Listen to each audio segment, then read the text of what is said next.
today to chat with the Aussie author and illustrator Terry Denton. Welcome, Terry. Thank you, Tom. I've just been away, you know. Yeah, wasn't it your book Treehouse tour? It was my treehouse tour. What did you do on it and how was it? It was good, and we did lots of stuff. Now, I went to Melbourne, then Sydney, then Canberra, then Brisbane, then Adelaide, Perth, and then back to Hobart and then home. And we were just signing books, and each night we'd do a performance for kids. So it was kind of fun, Andy and I playing together on stage. So yeah, I can see that was fun. It was fun, yeah, and we had a lot of downtime too, where we could just wander around and see Brisbane, see Hobart and places. So it was really good. You've done so many amazing, wonderful things in your life. What would you say is the best thing you've achieved so far and why? Tough one.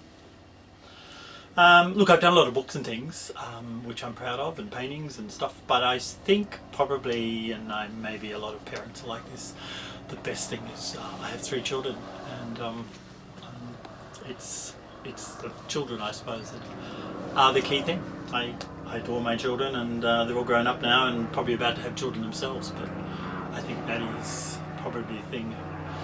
When I'm on my deathbed, I'll think, that was good. Where did you get your can-do attitude from? Did someone give you confidence and encouragement, or did you have to dig down deep and find that yourself? It's a difficult question again. When I was young, I wasn't very confident, so it took me a while to become confident. But I was always someone who did stuff, and I think I had 2 older brothers who were kind of a bit, 3 older brothers really, but 2 of them were bullyish, and I had to deal with that, and I found a family down the bottom of the street, and I spent a lot of time with them rather than stay at home and get bullied. And I think I learned from them, or I just learned to deal with things in my own way.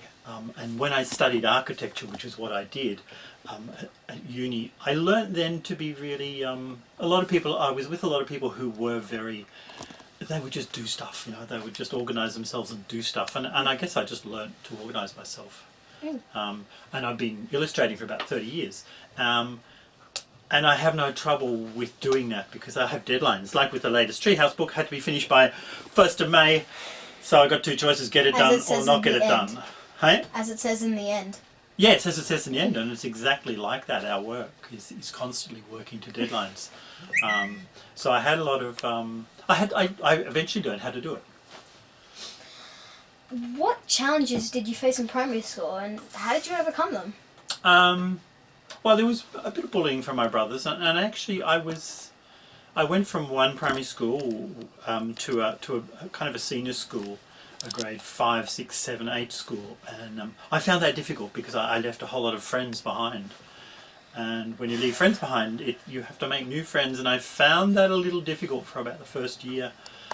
But I think from my family, I had one thing which is really what I use all the time now, which is a sense of humour. And I managed to use that sense of humour to deflect any bullying or any people picking on me. That's what I try to do. It's not a bad defence, except with my brothers, who they also have senses of humour, and I find it hard with them because they win all the time. They're quicker. What's your favourite page in the A's for Attitude book and why? Well, I like that page about yourself, about finding who you are. And I think I know from my point of view, and looking at my children too, each of them at some point you have to work out who you are and what is important to you. And for me, I've found that whole drawing thing, which is a lot of what allowed me to express myself. It's a lot of what I am. But I also at some point found working in theatre as well. I did some plays and things, and I understood a little more. I was very shy, and I became less shy. So I think you have to learn that thing. Who are you? What aspects of your personality are the things you want to... and you're doing it. You're talking about being a drawer, and that might be an important thing to you. But you may find, in the end, you might find you're really good at maths, and that's part of you that's important, or that you're good with people. It just depends.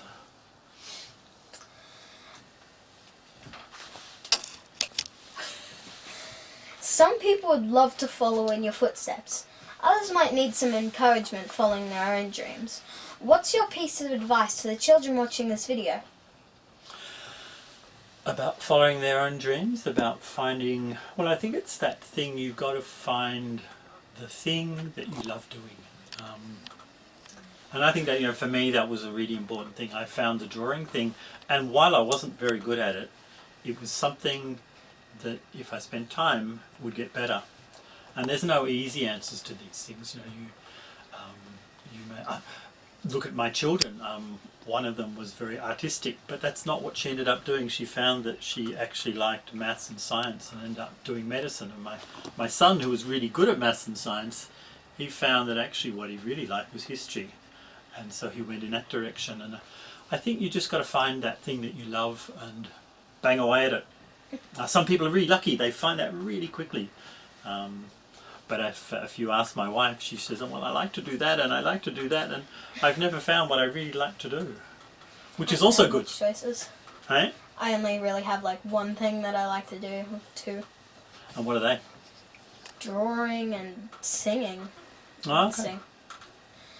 Sing. See, each of those can take you in some direction, even if it's not what you do for the rest of your life, but it can make you feel good about yourself.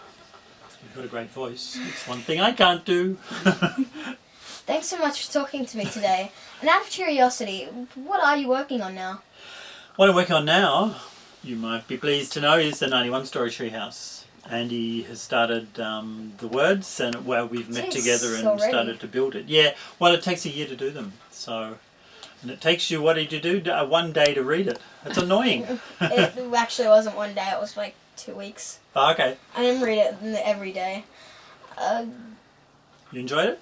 Yeah, I could tell that I thought it was coming soon because it says the date on the book. The 2000. Yeah, no, it won't be till 2017. Did it say? And I'll start doing the drawings in around about December. Yeah, thanks for talking to me. Pleasure, Tom. Good to meet Pleasure. you.